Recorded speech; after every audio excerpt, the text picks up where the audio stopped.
No rivalry in the Winter Olympics can match what Canada has with the United States in women's hockey. It's the greatest rivalry the Winter Olympics has to offer, but there are plenty of signs that the dynamics are changing. Why? Well, there's a long history. Let me spell it out for you. There are only 2 countries that have won gold since women's hockey became an Olympic sport. I'll let you guess, but yeah, Canada and the United States. The Canadians have won 5, the Americans have won 2. Players on both teams used to hate each other so much they wouldn't speak to the enemy, and if the teams were at the same hotel, they wouldn't share an elevator. Even so, there are 3 well-known Canadian-American women's hockey couples who have played against each other in the Olympics. Most of them have kids. Now that's a heated rivalry. That's the only appropriate heated rivalry joke. Men's ice hockey has been in the Olympics since 1920, but women had to wait 78 years for their chance. Women's hockey didn't even get the chance to play for a world championship medal until 1990. Canadian players that year had to pay for their own hotel rooms during tryouts, and infamously, they wore pink jerseys for the tournament. But who did they beat at the World Championship? The Americans. Women's ice hockey was finally added to the Olympics for the 1998 Winter Olympic Games in Nagano, Japan. Canada was a heavy favorite to win gold, but the Americans had other ideas. The US won the gold medal, shattering Canadian dreams. And the animosity between the 2 teams was palpable, which contributed to an international incident 4 years later at the 2002 Winter Games in Salt Lake City. Canada earned its revenge on the ice, beating the Americans for the gold medal. But after the game, Canadian forward Hayley Wickenheiser appeared on the CBC. She was fuming. "The Americans had our flag on their floor in the dressing room," she raged, "and now I want to know if they want us to sign it." Diplomats and officials from both countries were called in.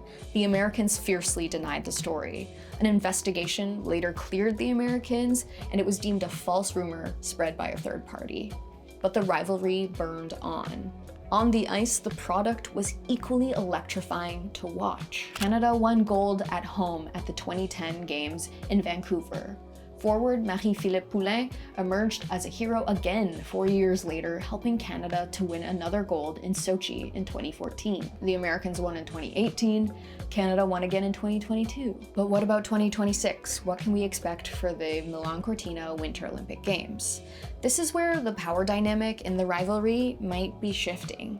The Americans have not just been strong, they've been dominant. The US beat Canada 10-4 in a pre-Olympic warm-up game during what is called the rivalry series. It was the first time Canada has ever given up 10 goals in a game. The Americans just kept winning, and they kept winning big. This rivalry has produced some of the most influential names in the game today, especially in Canada. Jana Hefford scored big goals, and then she helped build the Professional Women's Hockey League. Jennifer Botterill is a prominent broadcaster and Hockey Hall of Famer. Cassie Campbell, Hayley Wickenheiser, Cheryl Pounder, the list goes on. But will that Canadian success continue at the Olympics, or have the Americans jumped past their rivals? Canada's roster is stacked with veterans, which is an interesting choice to make, especially considering how the rivalry series went in 2025. Team Canada has 16 Olympic veterans returning and 7 players making their Olympic debut, while Team USA has 11 Olympic veterans and 12 players making their Olympic debut, including 7 players coming from college-level hockey. And Team Canada has almost double the number of players over 30 than Team USA. There are questions about the Canadian player development system. There are concerns that Hockey Canada is struggling to turn a bunch of young stars into cohesive gold medal teams. And that's without even getting into the influence that the Professional Women's Hockey League will have on the sport this year. We have a whole other video on that.